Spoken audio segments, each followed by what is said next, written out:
of incentives by me and Paris. So first off, Labubus is an useless decoration toy that people who buy it probably won't even glance twice at. What makes this Labubu even more interesting is that it's also expensive. For example, in Beijing, a giant Labubu figure was sold for $170,000 at an auction. This just shows how competitive people were just to see who buys this Labubu. But why? Why are people so desperate to get their hands over these Labubus? Who would even buy these Labubus, right? Well, people did. They also bought Smisky's Sonny Angels, designer handbags, all because they're humans, and humans have incentives. So now, let's move on. What are incentives? So, what is commonly discussed in the book of Freakonomics are incentives. So, what exactly are incentives? Incentives are benefits, rewards, or motivation that influences people's behaviors and shapes actions. And when people believe that the certain benefits or gain certainly outweighs the consequences of an action, they will most likely to take on that action. Now, back to Labubus. When it became a trend on social media, it became so popular that people don't only view it as just a regular toy anymore. They view it as an accessory, as a decoration piece that reflects on their style, their status, how on trend they are, how cool and how aesthetic they are. And this was the incentive. This was the benefit that outweighed the prices of these Labubus. There are positive incentives, such as benefits, rewards, promotion, praise, but there are also negative incentives, such as punishment or pressure. There are economic incentives, such as rewards or money, which could be seen through the example of getting paid more for working overtime. There are also social incentives, which are motivations based on the society's approval, society's reputation, and fitting into a society. For example, teenagers posting aesthetic on social media to gain more followers. This could be because, well, they want to gain online reputation.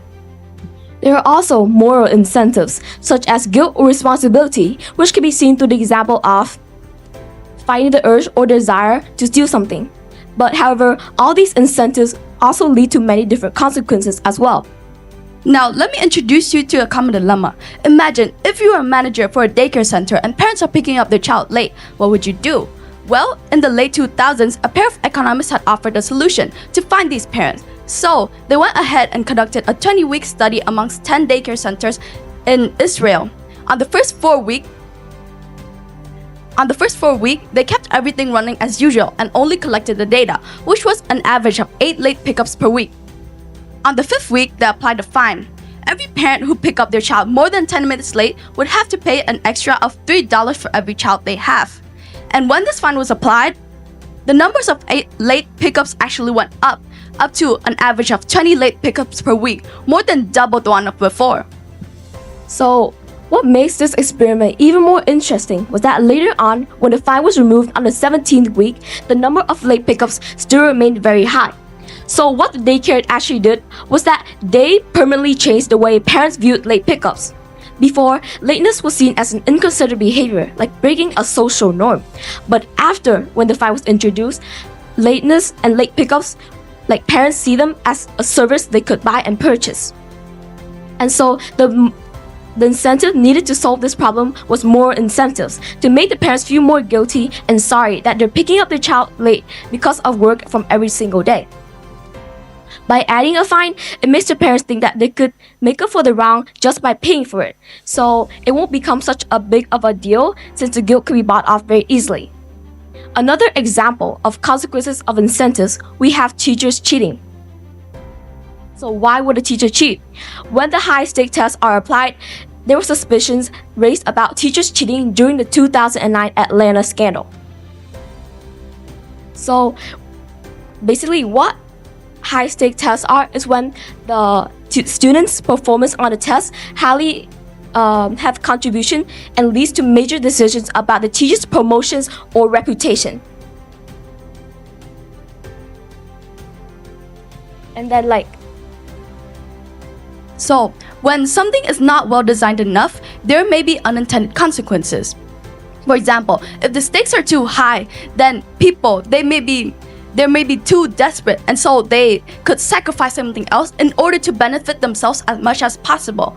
And when the stakes are too low, on the other hand, then people are not motivated enough to care about something, which also leads to unintended consequences.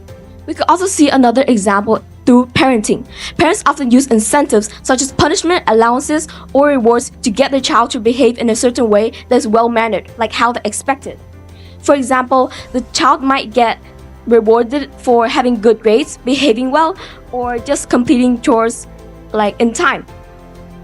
And for example, but these might be effective in the short term, but however, over the long term, the student might get more focused on getting the rewards rather than on the value of the action itself. For instance, a child who studies just to get money or rewards might become not interested or not passionate about learning anymore, which we can see that these incentives has changed a child's motivation to work, just like how the daycare center has changed the parents' perspective on late pickups. All of the example tie back to the central idea of incentives. Labubus are expensive, yes, but that just creates higher scarcity and higher curiosity over a Labubu. All of the example demonstrates how incentives shapes behavior, and when a benefit outweighs the consequences for an action, people's behavior change dramatically. Thank you.